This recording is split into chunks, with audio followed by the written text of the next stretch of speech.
Salut et bienvenue dans cette vidéo qui s'adresse non seulement à ceux qui ont trop de tomates, mais également à ceux qui n'ont pas le temps, qui sont dans ce que j'appelle dans la machine et qui sont tout le temps stressés. Donc on va parler de ces plaques de tomates. Je trouve que c'est juste génial. C'est ce que je faisais quand j'étais cuisinier. C'est vraiment trop bien. Il y aura aussi d'autres vidéos qui vont sortir. Si tu veux pas louper, clique en bas à droite sur abonner. Donc, j'avais déjà fait une vidéo sur comment je fabrique ces plaques. C'est donc 100% du jardin, c'est-à-dire tomates, piments, oignons, ail. C'est les épices de mon jardin, ça veut dire laurier, romarin, thym, etc. C'est juste délicieux. J'avais fait une recette de ossobuco, justement, à la sauce tomate. J'ai des copains qui font leurs tomates en bocaux. Alors, oui, pourquoi pas, mais régulièrement, il y en a plusieurs qui tournent. Et puis, l'autre chose, c'est que chaque fois, tu dois cuire tes oignons, cuire ton ail, mettre ton romarin, mettre ton thym. Donc, c'est une perte de temps inutile. Alors que là, c'est 100% du jardin. C'est hyper pratique. Tu sors ton truc. Et là, tu vas voir, on va voir le risotto, il est juste génial, c'est hyper rapide.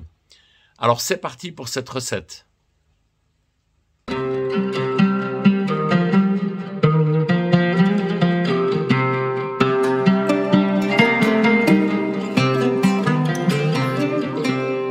Une dame m'a écrit aujourd'hui pour me dire que mon truc, c'était génial parce que il faut pas faire le vide d'air sur la machine à vide. Il faut simplement pousser avec la main donc la sauce tomate. Alors, au sujet de ces plaques, moi je veux juste dire aussi, c'est un petit coup de gueule, qu'il n'y a aucune dépose de plastique, c'est des plaques qui sont faites exprès pour ça. Donc on peut faire une cuisson sous vide, ça contient 0% de BPA, c'est fait donc pour la congélation. On peut les passer au micro-ondes, dans l'eau bouillante, et ça contient 150 microns. Alors, il faut arrêter avec ces théories tout le temps. Je pense que c'est beaucoup plus sain d'avoir ces tomates sans traitement, 100% naturel, avec un magnifique goût dans le jardin, plutôt que d'acheter des tomates en plein hiver, alors que justement la production de tomates, elle est faite à base d'énergie fossile. C'est des tomates dégueulasses, et je pense que cette solution-là, elle est 10 fois mieux. Alors voilà, ça c'est mon congélateur basse consommation. C'est donc un congélateur récent. Et j'ai déjà fait ici une vingtaine de plaques depuis le mois de juillet. Et ça va venir jusqu'en haut, complet. Et on en aura pour tout l'hiver.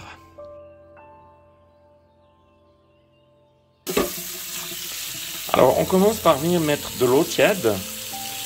Juste, je dirais 3-4 minutes maximum, ça suffit. La plaque étant fine, ça la décongèle très rapidement. Voilà, c'est parti. Ensuite, je viens peser mon risotto bio. Alors, en plat principal, je vais compter 125 grammes de risotto. Et en accompagnement, je compterai 80 grammes. Alors, je viens peser ici 250 grammes. Voilà, c'est parti. Alors j'ai mis ma sauce tomate du jardin toute prête et je viens rajouter l'équivalent d'un verre d'eau. Je mets le couvercle.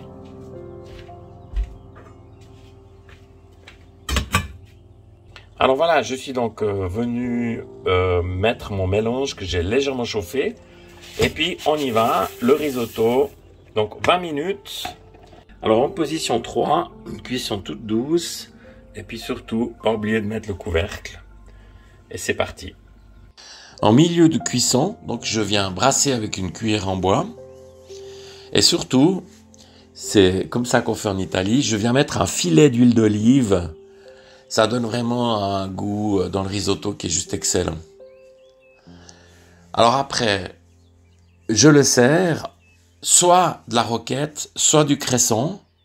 C'est vraiment délicieux, ça se marie très bien avec les risottos. Et bien évidemment, des petits copeaux de parmesan pour finir. c'est juste top. Si cette recette t'a mis l'eau à la bouche, un petit pouce fait toujours plaisir. Merci d'être passé par là et à bientôt.